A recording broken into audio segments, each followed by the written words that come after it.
let's welcome our speaker for today, Terri Miles. Terri will lead us in meditation, and then in her talk today, which is titled Embracing Deep Peace, Lessons from A Course in Miracles.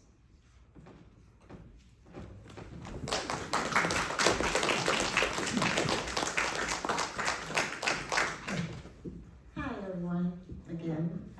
Let's just take a moment here in meditation.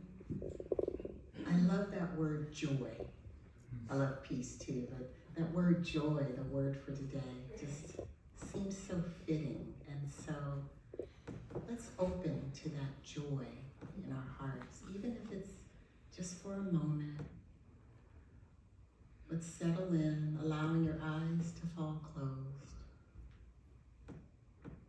As we rest in the spaciousness of the word and the feeling, joy.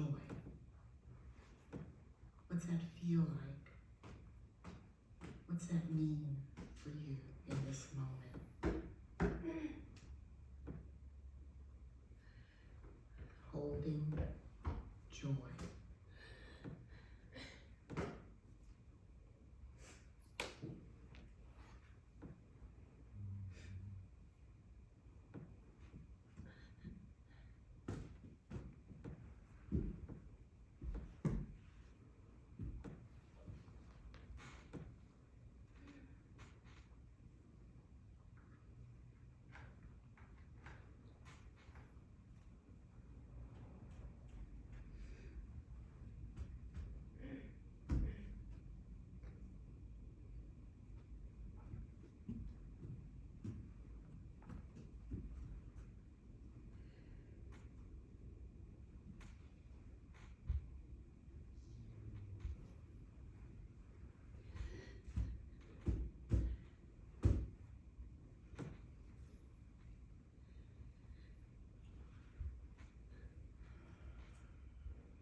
And with your eyes remaining closed for a moment,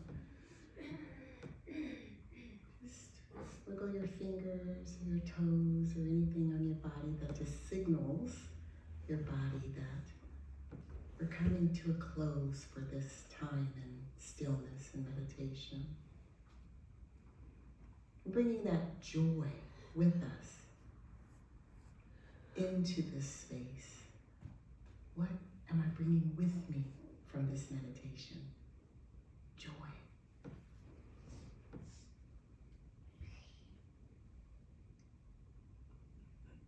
And so giving thanks for everything that transpired in these couple of minutes of stillness. Thankful and grateful for what we get to bring out of this time in stillness. And with a joyous heart, I say, Amen.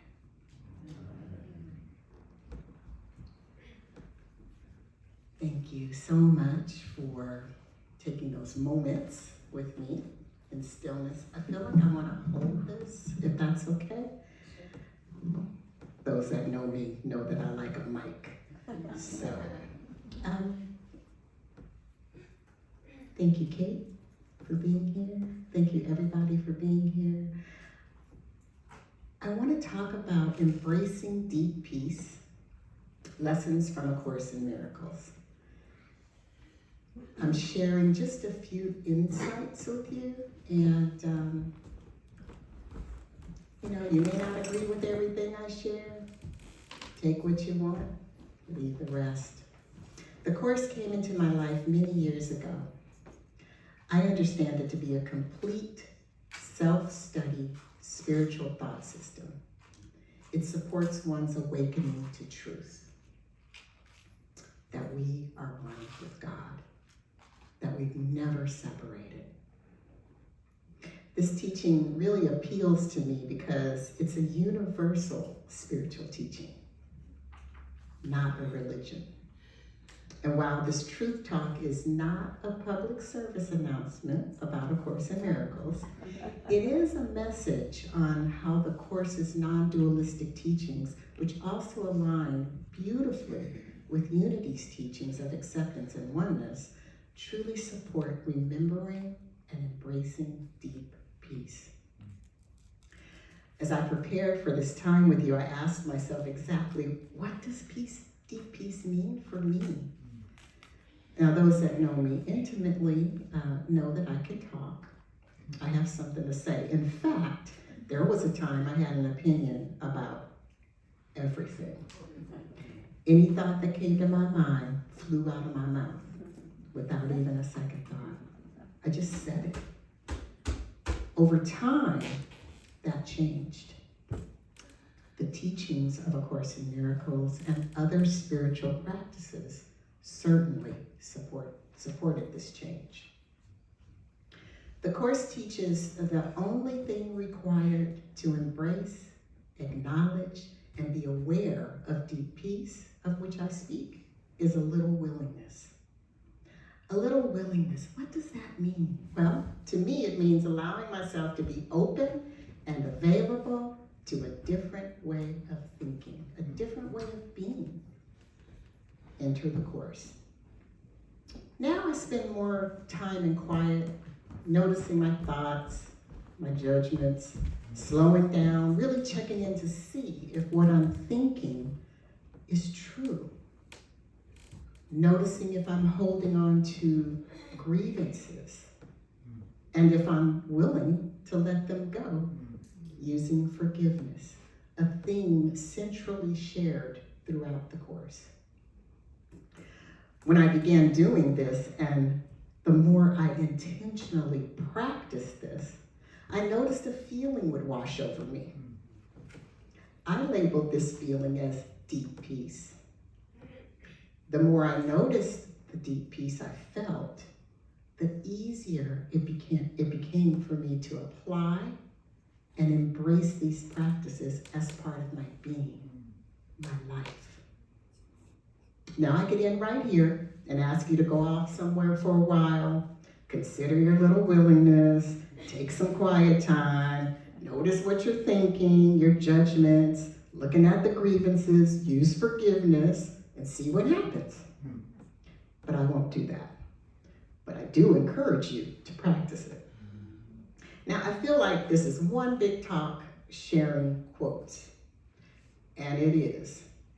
However, I'll share with you also my understanding of these quotes and how the lessons are reminders for me. They created a clear pathway, a roadmap, so to speak, for me, and they support stringing these moments of peace together. I love what the director of yoga studies at Loyola Marymount University, Dr. Christopher Chappell shared. He was here a few weeks ago, and he shared a reflections on peace talk. He said, quote, "Make a space in your heart for peace." That got me to thinking, do I do this? How am I doing this? How am I responding to disturbances in my life? Here are some of the ways. I believe that true peace comes from within. It's always accessible. It's my true nature. It's our true nature. It's internal, eternal, and it's always present. The introduction to A Course in Miracles says in part, and those of you that know this, nothing real can be threatened. Nothing unreal exists. Herein lies the peace of God. What this means to me is love and deep peace can never be harmed or destroyed. That only love and truth are real and unchangeable.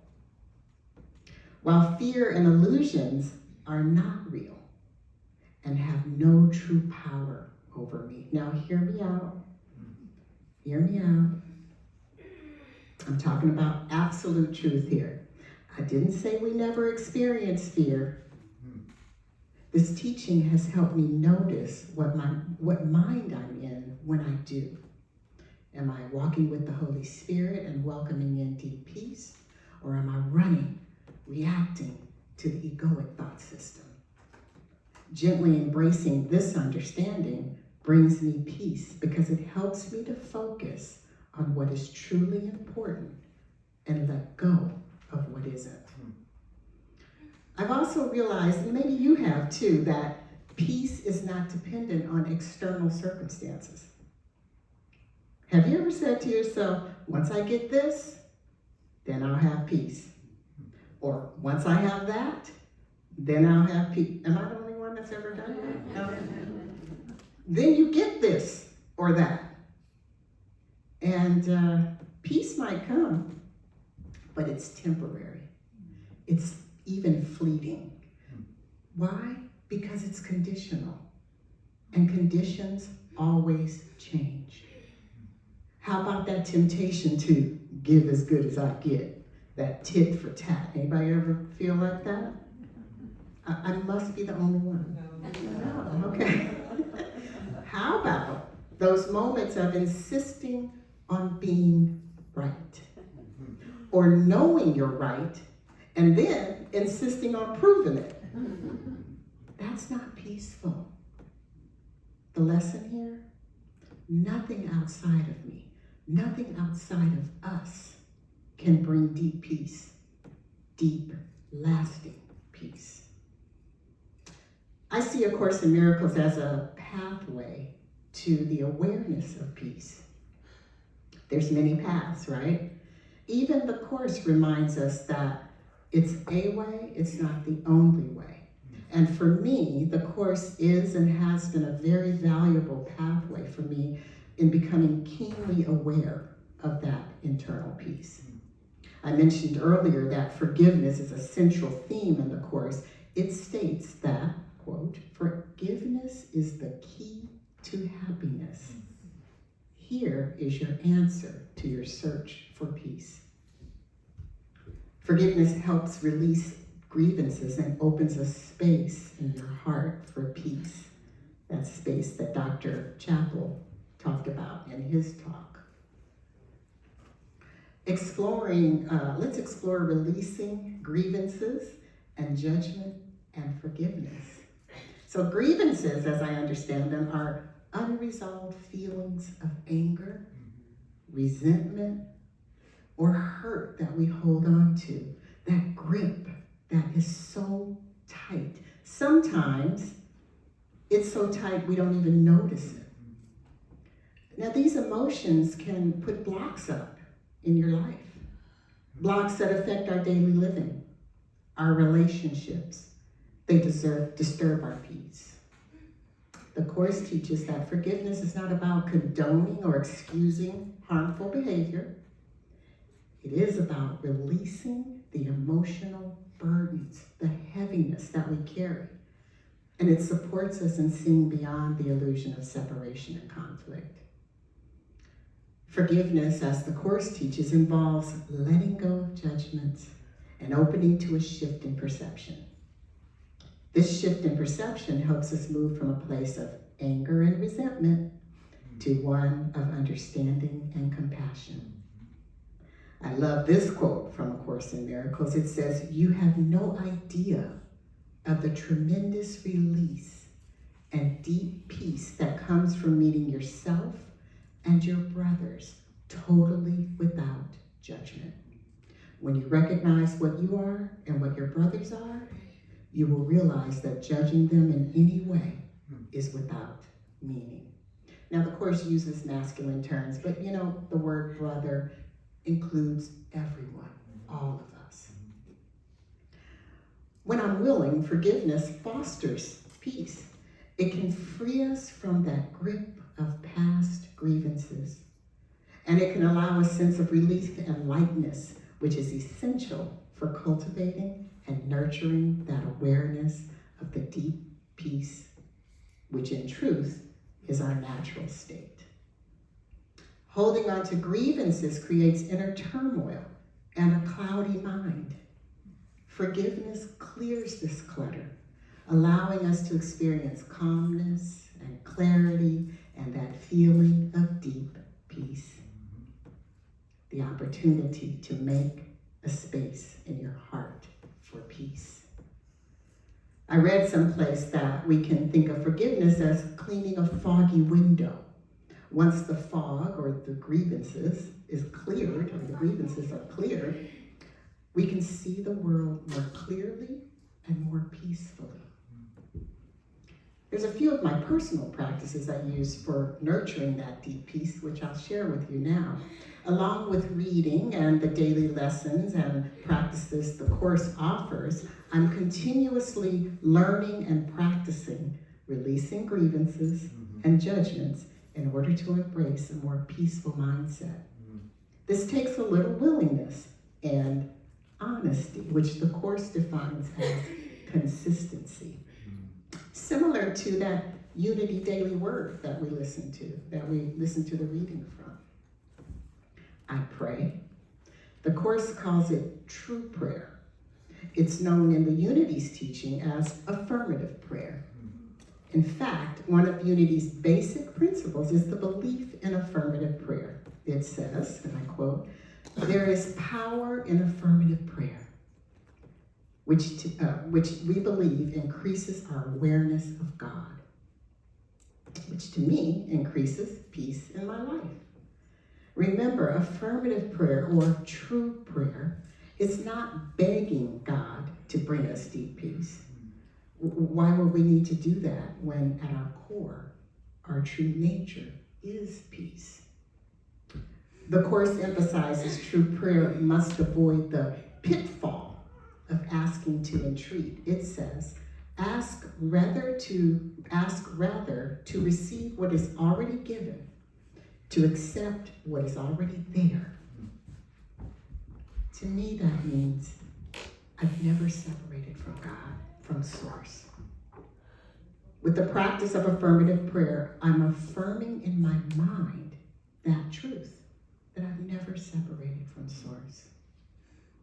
Meditation, like daily meditation. Now, the Course doesn't instruct us to meditate daily. It does suggest, and quite often, the opportunity to be still. Those of you that know me know that I talk about this often. Be still. Be still a moment. Be very still, the Course says, which to me translates to what we call meditation. And in these moments, it becomes easier to remember and feel that deep peace. Myrtle Fillmore once said, "In the silence of my soul, I find peace." The Course reminds me, in quietness, all things are answered and every problem resolved. Now, this quote reminds us that the true answers and solutions come when we still our mind and listen to that inner wisdom. We open to that deep feeling of peace. This quote that I shared earlier, "Nothing real can be threatened, nothing unreal exists.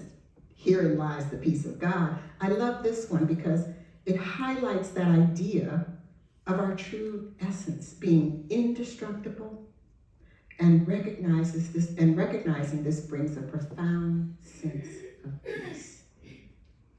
The last practice is journaling or just taking notes. A note here or there. I use my phone nowadays to make my little notes of things I want to remember. It's a great practice, or even reflect back on later.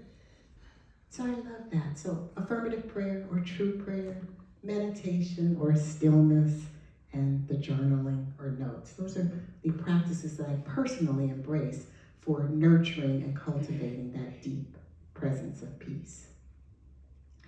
In closing, I'll just offer whatever spiritual practices you're guided to, remember your willingness to be open to the awareness of peace is valuable. It matters. There's always the opportunity to let go of grievances through that forgiveness process in favor of deep peace. Remember that deep peace is our natural state. It's internal, it's eternal, and it's always present. I leave you with one final quote from a teacher of mine, Reverend Dr. Coco Stewart. She said once in a closing prayer, we tend to ourselves first, not to be selfish, but to be powerful. I'll personalize this a little bit by saying we tend to our peace first, not to be selfish, but to be powerful. I thank you so much for your attention. I love you all. I'm deeply grateful for your time.